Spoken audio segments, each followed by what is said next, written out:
तो hello everyone, मेरा नाम है लक्ष्मी एंड आपका स्वागत है मेरे यूट्यूब चैनल में जो है वेलकम टू स्टडी। अगर आप मेरे वीडियो पे नए हो तो प्लीज़ मेरे चैनल को सब्सक्राइब करना, वीडियो को लाइक करना एंड शेयर करना था और click the bell icon to get your notification in your YouTube. आज हम स्टार्ट करेंगे हमने ये कंप्लीट कर लिया था हम लोग ने फीचर ऑफ अ मोटिवेशन। आज हम स्टार्ट करेंगे हमारा मैस्लो नीड्स हायरार्की थ्योरी। ठीक है, और एक बार बता दूं मैं आपको, ये थ्योरी बहुत इंपॉर्टेंट होती है, ये पूछी जाती है। ठीक है, तो जैसे कि हर बार की तरह पहले हम लोग सब पॉइंट देखेंगे। ठीक है, तो पहला पॉइंट क्या है, मैस्लो नीड्स हायरार्की थ्योरी क्या होता है, या फिर हम लोग बोलते हैं मैस्लो हायरार्की थ्योरी क्या है। ठीक है, इनका क्या मतलब होता है कि नीड और the desire is very important element in motivation.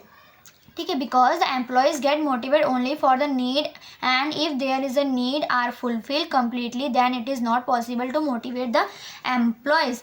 ठीक है, Maslow has give us sequence और अ हायरार्की और a need in the following way. मतलब मैस्लो हायरार्की थ्योरी का मतलब होता है कि मतलब वो क्या बोलते हैं कि सबसे ज़्यादा इम्पॉर्टेंट क्या होता है कि जो ह्यूमन एलिमेंट है, मतलब ह्यूमन की नीड्स है, उनको फुलफ़िल करना, उनको मोटिवेट करना। उनकी नीड्स अगर फुलफ़िल होगी तो ही वो अपना बेस्ट दे पाएंगे ऑर्गेनाइजेशन के अंदर। ठीक है, तो अब हम एक एक पॉइंट देखेंगे क्या होता है।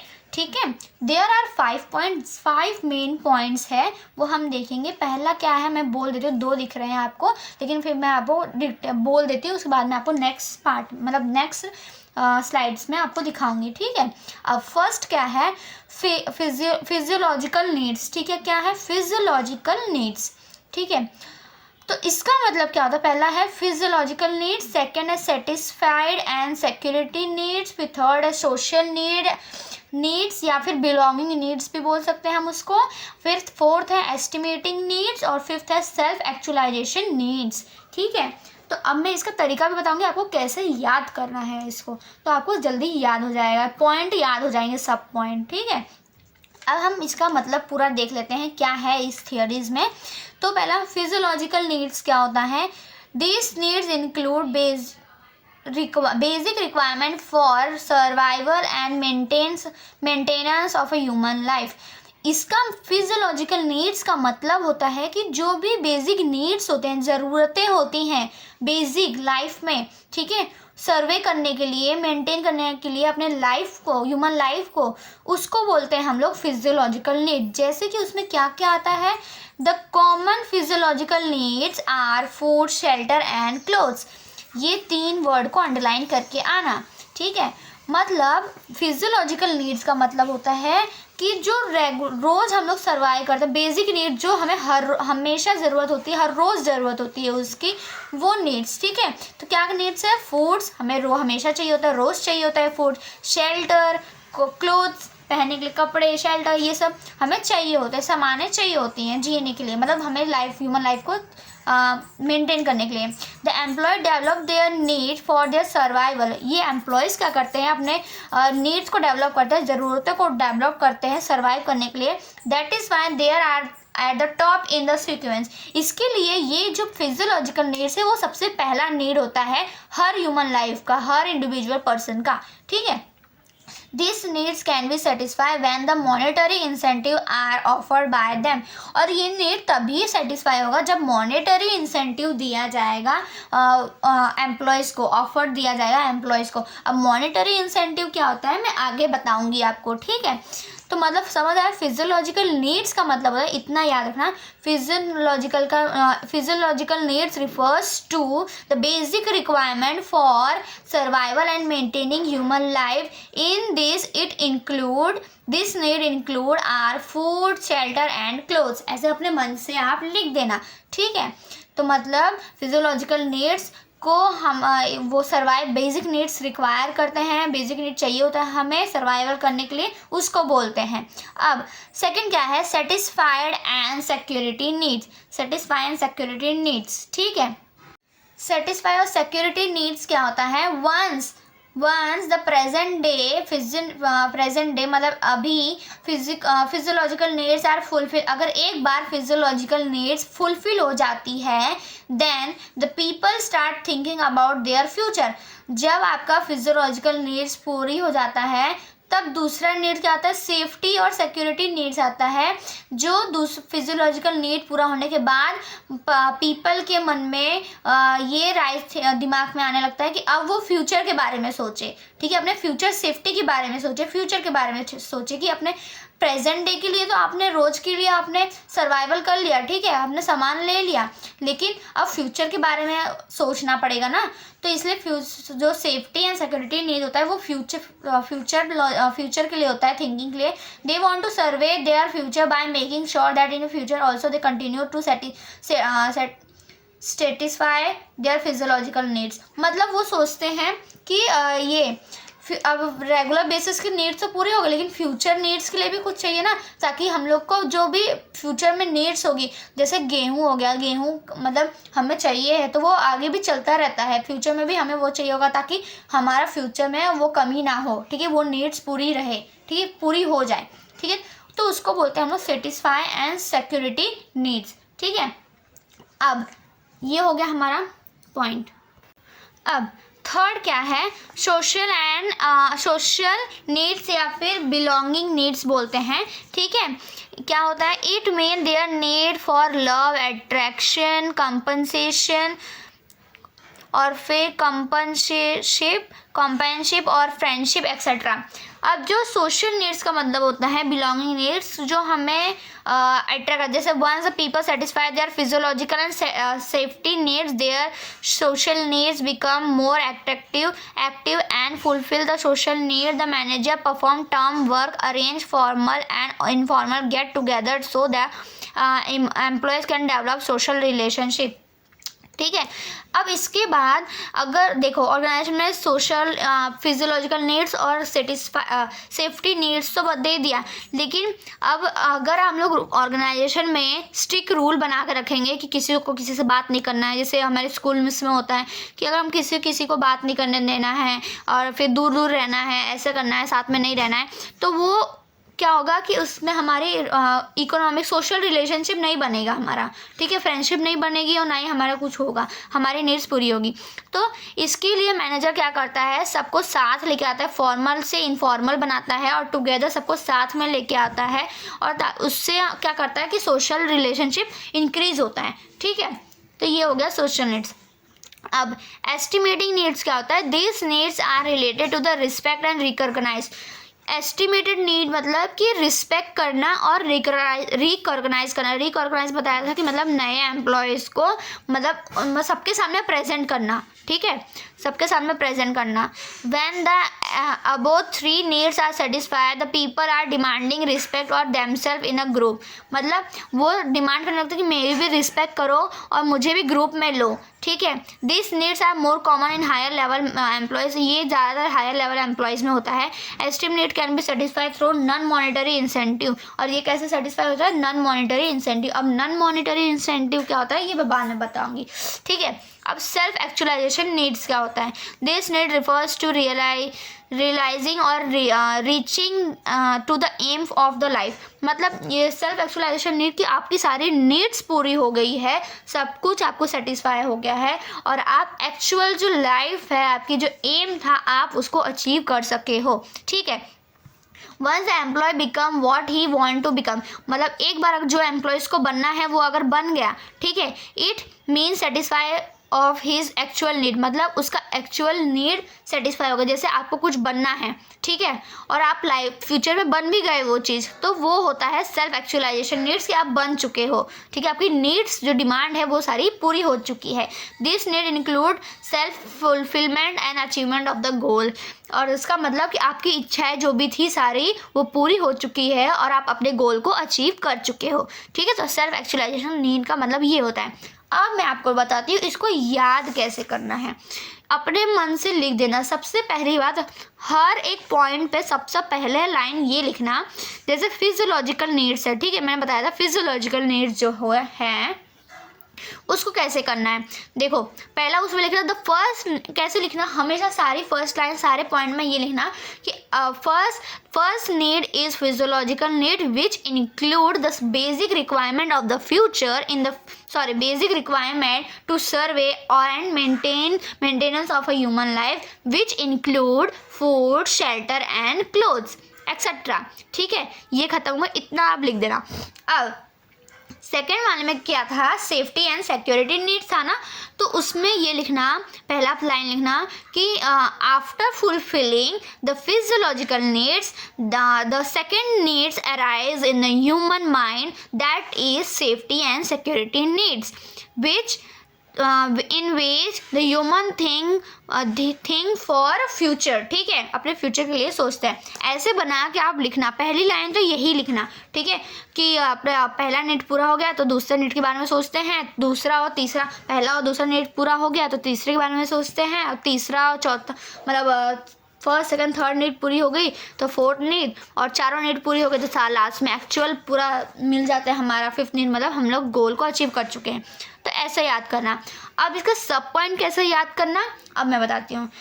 पहले तो हमेशा याद रखना फिजियोलॉजिकल नीड याद रखना। फिजियोलॉजिकल, अगर हमारे खाने की चीज़ें ज़रूरत पूरी हो गई, ठीक है, खाने की ज़रूरत पूरी हो गई तो हमारे फ्यूचर के बारे में भी हम सोचते हैं, फिर फ्यूचर के बारे में सोचेंगे तब हम लोग को, तभी हम उसके लिए हमें कैसे याद करना, पहले खाने के बारे में सोचेंगे, फिर खाने के बारे में हम उसके फ्यूचर के बारे में सोचेंगे, खाने के फ्यूचर के बारे में सोचेंगे, फिर उसके लिए हमें social needs, belonging needs, relationship बनाना पड़ेगा। सोशल रिलेशनशिप बनाएंगे तब भी हमें अच्छा बनाएंगे तो हमें रिस्पेक्ट और रिकॉग्नाइज मिलेगा, ट्रस्ट बनेगा, और फिर हमारा अचीव हो जाएगा गोल। ठीक है, तो ऐसे याद रखना। ठीक है, और कैसे याद रखना इसको, P-SSS, देखो ये ऐसे याद रखना। ठीक है, P-SSS, ठीक है, और E याद रखना ऐसे, physiological, safety security, social needs और सेल्फ एक्चुअलाइजेशन नीड्स, ये लास्ट में आता है पर फिर भी मैं याद करने के लिए बता रही हूँ। फिर है अपना एस्टिमेटिंग नीड्स। ठीक है, तो ऐसे याद करना इसको, तो हमारा ये कंप्लीट होता है। ठीक है, हायरार्की थ्योरी। सो अब हम देख लेते हैं financial, non financial incentive, more powerful and lower level employees. ठीक है, अब मैं बताऊंगी जो फाइनेंशियल इंसेंटिव्स होते हैं उसको हम मॉनेटरी इंसेंटिव्स बोलते हैं। याद रखना, या तो बोलेंगे फाइनेंशियल इंसेंटिव या बोलेंगे मॉनेटरी इंसेंटिव। ठीक है, अब क्या है, अब हम डिटेल देखते हैं क्या होता है मॉनेटरी फाइनेंशियल इंसेंटिव। ठीक है, पहले मीनिंग देख लेते क्या होता है। द रिवॉर्ड और incentive which can be calculate in a term of money is known as a monetary. Monetary का मतलब होता है जो भी मनी के टर्म में कैलकुलेट किया गया हो उसको बोलते हैं मॉनेटरी इंसेंटिव। ठीक है, अब पहला क्या है, पे एंड अलाउंसेंस। पे एंड अलाउंसेंस का मतलब क्या होता है, रेगुलर इंक्रीमेंट इन सैलरी, मतलब हम बार मतलब हमेशा सैलरी में इंक्रीज होना, एवरी ईयर, हर साल। ठीक है, and guarantee of allowances act on good motivators in some organization. Pay hike and allowances are directly linked with the performance of the employees. To get increment and allowance, employees performance in the best ability. ठीक है, तो समझ आया। पे and अलाउंसेंस का मतलब होता है कि सैलरी में हमेशा इंक्रीमेंट करना, हर साल बढ़ता रहता है इंक्रीज, और अलाउंसेंस मतलब गुड मोटिवेटर्स मिलता है, होता है। ठीक है, अब क्या है कि क्या है, प्रॉफिट शेयरिंग। सेकंड क्या है, प्रॉफिट शेयरिंग। इसमें क्या होता है कि ऑर्गेनाइजेशन को क्या करना होता है कि अगर ऑर्गेनाइजेशन को प्रॉफिट हो रहा है तो एम्प्लॉयज़ के साथ उसको शेयर करना होता है। ठीक है, तो द प्रॉफिट शेयरिंग क्या होता है, the organisation offer share in the profit of the employees as common incentive for encouraging the employees for working efficiently. देखा, मैंने बोला था ना, ऑर्गेनाइजेशन को हमेशा ऑफर करना चाहिए, शेयर करना चाहिए अपना प्रॉफिट एम्प्लॉयज़ के साथ। इससे क्या होता है कि वो इंकरेज होते हैं और मोटिवेट उनको मिलता है कि हाँ हमें भी प्रॉफिट शेयर मिलता है इस कंपनी में, तभी वो अपना काम अच्छे से करेंगे। फिर under profit sharing scheme generally the companies fix a percentage of a profit and if the profit exist that percentage then the surplus profit is distributed among the employees.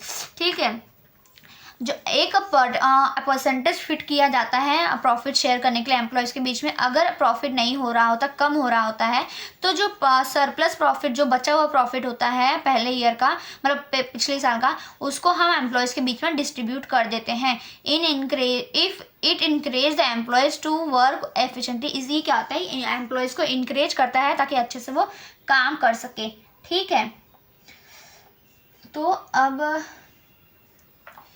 फिर क्या है, फिर क्या होता है कि को पार्टनरशिप या स्टॉक ऑप्शन। ठीक है, या को पार्टनरशिप बोलो या स्टॉक ऑप्शन बोलो, तो क्या होता है, sharing the profit does not give a ownership right. मतलब शेयर करना प्रॉफिट को, इसका मतलब ये नहीं कि उसको ओनरशिप दे दी गई है, उसको पार्टनर बना लिया हो। ठीक है, टू एम्प्लॉयज। ठीक है, many company offer the share in a management and participation in the management along with the share in profit to each employees as an incentive to get the efficient work from the employees. To co partnership is offered by the issuing a share of a existing and fix target and under stock option is co partnership. इसमें बस इतना ही याद रखना कि जो profit share करने का मतलब ये नहीं कि आप पार्टनरशिप कर रहे हो। ठीक है, आप ओनर बन चुके हो, आपके पास राइट हो गया है ओनर बनने का। ठीक है, अब बोनस क्या होता है, बोनस पता है दिवाली पे, हर फेस्टिवल पे मिलता है, हर इस पे ये होता है। तो उसका bonus is the one type of extra reward, मतलब रिवॉर्ड होता है, पैसे में एक्स्ट्रा पैसे मिलते हैं to employees to for sharing high performance, अपने हाई परफॉर्मेंस को शेयर करने के लिए। General employees reach the target और एग्जिस्ट द टारगेट देन। ठीक है, तो they are paid extra amount called bonus, उसको बोनस बोलते हैं। Bonus is also give in form of free tip की फॉर्म में देते हैं फॉरेन कंट्रीज़, या फिर उनको कंट्रीज़ में भेजते घूमने के लिए देते हैं, वैकेशन लीव देते हैं, या गोल्ड देते हैं। Some company have a same scheme of offering a bonus during the festival. मतलब ये बोनस कब दिया जाता है, कुछ कंपनी त्योहारों के दिन या फेस्टिवल के, मतलब फेस्टिवल के टाइम पे दी जाती हैं। ठीक है, अब कमीशन क्या होता है, commission is the common incentive offer to employees working under the sales department. Generally commission किस कौन से डिपार्टमेंट दिया जाता है, सेल्स डिपार्टमेंट के अंदर कमीशन दिया जाता है। Person get the basic salary, मतलब जो भी बेसिक सैलरी मिले, and along with this commission, और कमीशन सैलरी के साथ साथ उसको कमीशन भी मिलता है सेल्स एवरी सेल्स ऑर्डर पे। ठीक है, अब क्या है, productivity link with wage incentive. ठीक है, this are the certain wage rate plan with which offer higher wage for the more productivity. मतलब इसमें क्या होता है कि अगर आप ज़्यादा प्रोडक्टिव, अगर जितना जैसे 50 यूनिट हमें करना है कंपनी में, ठीक है, आप अगर उससे ज़्यादा यूनिट 50 और यूनिट कर लेते हो, मतलब आपका टोटल 100 यूनिट है, 50 यूनिट का जितने कंपनी ने बोला था करने के लिए उसका तो पैसा मिलेगा, लेकिन आप अगर एक्स्ट्रा कर रहे हो तो उसका भी आपको पैसा मिलेगा। ठीक है, तो उसका बोलते हैं productivity link with the wages incentive. ठीक है, रिटायरमेंट बेनिफिट क्या होता है, some organization offer retirement benefit such as a pension, provident fund, guarantee. ठीक है, ये सब मिलता है ताकि मोटिवेट मिले और बाहर जाके वो अपना हमारी कंपनी की तारीफ करे, ताकि और वर्कर सूटेबल हो। ठीक है, सेटिस्फाई करे, सिक्योरिटी सेफ्टी। पर्क और फिंगरिंग बेनिफिट या फिर प्रिक्यूरेस्ट। ठीक है, क्या होता है इसमें, it refers to the special need of a medical facility, free education for children house. मतलब इसका मतलब पर्क्स मतलब क्या होता है कि कंपनी की तरफ से हमें फ्री एजुकेशन बच्चों के लिए पैसे देते हैं पढ़ाई के लिए, मेडिकल फैसिलिटी प्रोवाइड करते हैं कंपनी वाले, हाउस फैसिलिटी प्रोवाइड करते हैं। तो इसका मतलब ये होता है। ठीक है, तो इतना बस याद रखना कि मॉनेटरी का मतलब होता है कि जो मनी के टर्म में हो उसको हम बोलते हैं मॉनेटरी इंसेंटिव। ठीक है, जो मनी के टर्म में काउंट किया गया होगा उसको बोलेंगे। तो देखो, पे एंड अलाउंसेंस भी मनी के टर्म में होता है, प्रॉफिट भी मनी ही होता है, और को पार्टनरशिप स्टॉक मतलब में उसमें भी मनी ही होता है ना, प्रॉफिट शेयर करते हैं तो। अब बोनस तो पैसा ही होता है, कमीशन भी पैसा ही होता है, मतलब जो भी पैसों के रिलेटेड होता है उसको हम बोलते हैं मॉनेटरी इंसेंटिव। अब नॉन मॉनेटरी इंसेंटिव मतलब कि जो पैसों के फॉर्म में नहीं होता है, वो किसके फॉर्म में होता है, फीलिंग के फॉर्म में होता है, उनकी नीड के फॉर्म में होता है एक्चुअली। ठीक है, तो उसको बोलते हैं हम। तो हम स्टार्ट करेंगे अपना non monetary incentive. Non monetary incentive क्या होता है, अब पहला क्या है कि स्टेटस, ठीक है, पहला इंसेंटिव क्या है, स्टेटस। अब इतना याद रखना, नॉन मॉनेटरी इंसेंटिव को हम लोग नॉन फाइनेंस इंसेंटिव भी बोलते हैं, ठीक है। अब क्या है, स्टेटस होता है, पहला क्या होता है, status. Status refers to the rank, authority, responsibility, recognize and prescript related to the job. मतलब स्टेटस का मतलब होता है कि आपको ऑथोरिटी देना, रैंक देना, रिस्पॉन्सिबिलिटी देना, आपको सबके सामने प्रेजेंट करना, रिस्पेक्ट करना, ये सब क्या होता है, एक स्टेटस होता है आपका जो बना, फीलिंग होती है आपकी, ठीक है, फीलिंग के साथ अटैच होता है ये, ठीक है। अब organisation climate, it refers to the relation between the superior and subordinate, this are the characteristic which desire an organization. This characteristic have directly influence over the behavior of a member, and positive approach adapted to the manager created by the better organization climate, whether negative approach may spoil the climate. मतलब organisation climate का मतलब है अगर आप अच्छा behaviour बनाते हो, ठीक है, तो आपको और शायद आगे अपॉर्चुनिटी मिले ऑर्गेनाइजेशन में आगे जाने की, ठीक है। अगर बुरा बनाते हो तो ये स्पॉइल करता है अपने आप की इमेज को, मतलब एक इमेज बनाना, एक अपने इज्जत बनाना, ठीक है, ऑर्गेनाइजेशन के आप कैसे हो, ठीक है, रिप्रेजेंट करना अपने आप को, ठीक है। फिर अब क्या है, कैरियर एडवांसमेंट, ठीक है, manager must provide promotion opportunity to employees. मतलब मैनेजर को क्या करना होता है कि प्रमोशन देना होता है, अपॉर्चुनिटी देना होता है, ठीक है, प्रमोशन देना होता है, अपॉर्चुनिटी एम्प्लॉयज़ को देना होता है ताकि वो अपना मतलब आगे करियर एडवांस करना, मतलब अपना करियर बढ़ा सके आगे, ठीक है। इम्प्रूव द स्किल, और उससे क्या होता है, इससे क्या होता है कि अपने स्किल को इम्प्रूव होते आता है, ठीक है, और अच्छे से वो काम करने लगते हैं, ठीक है। जॉब इंक्रीमेंट या फिर assignment of a challenging job, ठीक है। अब employees get bored by performance routine job, मतलब एक ही काम अगर एम्प्लॉयज़ करेगा, ठीक है, अगर एक ही काम एम्प्लॉयज़ बार बार करेगा तो वो बोर हो जाएगा, ठीक है, फिर उसको वो काम करने का मन नहीं करेगा, फिर वो ही बोलेंगे कि रोज़ काम, एक ही काम क्यों, क्या ही करना है, ठीक है। दे एंजॉय जॉब, मतलब उनको काम करना क्या अच्छा लगता है कि आप नया नया कोई जॉब लेके आओ, ठीक है। जॉब इंक्रीमेंट मतलब कि नया नया कोई जॉब लेके आओ ताकि हम लोग करने में भी उसको मज़ा आए। अब एक ही काम को बार रोज़ रोज़ करोगे तो मज़ा थोड़ी ना आएगा, बोर हो जाओगे आप। तो इसलिए आपको इंक्रीमेंट का मतलब होता है जॉब को न्यू परफॉर्म करना, इससे हमारी स्किल बढ़ेगी और हमारी टेक्नोलॉजी को सीखने को मिलेगा, ठीक है। सो फिफ्थ क्या है, एम्प्लॉयज़ रिकॉग्नाइजेशन। मैंने रिकॉग्नाइज बताया था कि प्रेजेंट करना सबके सामने, आपको चांस देना, रिस्पेक्ट करना आपकी, ये बताया था। तो मतलब एम्प्लॉयज़ की रिस्पेक्ट करना, रिकॉग्नाइज मतलब आपको प्रेजेंट करना सबके सामने, आपके रिस्पेक्ट करना। Recognise mean giving the special reward और रिस्पेक्ट, मतलब आपको रिप्रेजेंट करना, आपको अच्छा रिस्पेक्ट देना विथ सेटिस्फाई द ईगो, आपकी ईगो को अच्छा लगे, सबऑर्डिनेट को अच्छा लगे, ठीक है। Ego satisfy is very good motivation, अगर आपका ईगो सेटिस्फाई हो गया तो मतलब आपका गुड मोटिवेशन है ये, ठीक है। Whenever the good effort of a positive attributes are show by the subordinate then it must be recognise by the superior in the public. और अगर आपका परफॉर्मेंस अच्छा है, पॉजिटिव एटीट्यूड है आप में, बिहेवियर आपका अच्छा है, तो वो मैनेजर क्या करता है, आपको रिकॉग्नाइज करता है, मतलब सबके सामने आपको लेके जाता है और आपके बारे में बताता है कि ये पर्सन बहुत अच्छा है, ये पर्सन का बिहेवियर अच्छा है, आपकी तारीफ करता है, तो उसको हम लोग बोलते हैं ये, ठीक है, रिकॉग्नाइज। अब जॉब सिक्योरिटी क्या होता है, job security mean life time bonding between employees and organization, ठीक है। Job security means giving the permanent और confirmation letter. Job security ensure satisfy and needs of the negative impact. once the employees get job secure they lost interest in the job। अगर इसमें क्या, government job employees do not perform efficiently as they have no fear of losing job. अच्छा देखो, job security का मतलब होता है कि एक बॉन्ड बन जाता है एम्प्लॉयज़ और ऑर्गेनाइजेशन के बीच में, ठीक है। अगर देखो आपको जॉब चाहिए होता है, अगर आपको एक बार जॉब मिल जाती है तो आप उसकी कदर और परमानेंट हो जाते हो आप कि अब मेरी जॉब मिल गई है तो मुझे अब नहीं जा पाऊंगा मैं, मतलब नहीं निकालेंगे मुझे ऑर्गेनाइजेशन में और कोई निकाल भी नहीं पाएगा। तो आपको क्या है, आपके पास कोई डर नहीं रहता कि हाँ मेरी जॉब चली जाएगी या कुछ हो जाएगा, तो इसलिए आप काम बहुत हल्के से करते हो, कोई अच्छे से कोई काम नहीं करते हो, ठीक है। ऐसी गवर्नमेंट जॉब में होता है, उनको कोई फियर नहीं होता कि मेरी जॉब चली जाएगी, ठीक है। तो इसका जॉब सिक्योरिटी मतलब कि आपको एक रिलेशन बनाता है, बॉन्ड बनाता है एम्प्लॉयज़ और ऑर्गेनाइजेशन बीच में। अगर फिर एक परमिशन लेटर होता है, जॉब सिक्योरिटी इंश्योर, वो सेफ्टी देता है, आपको सेफ्टी प्रोवाइड करता है, पॉजिटिव इम्पैक्ट देता है, ठीक है।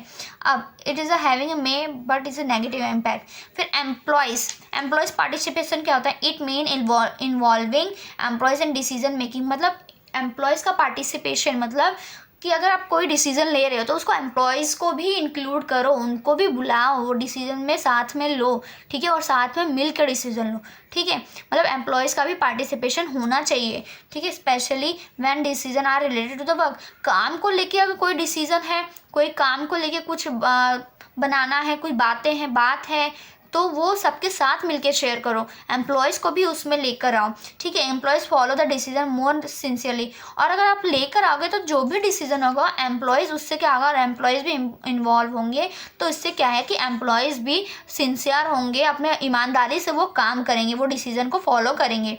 When are taken in consultation with them, ठीक है। अगर उनके साथ बातचीत करोगे तब जाके वो अच्छे से सब काम करेंगे, ठीक है।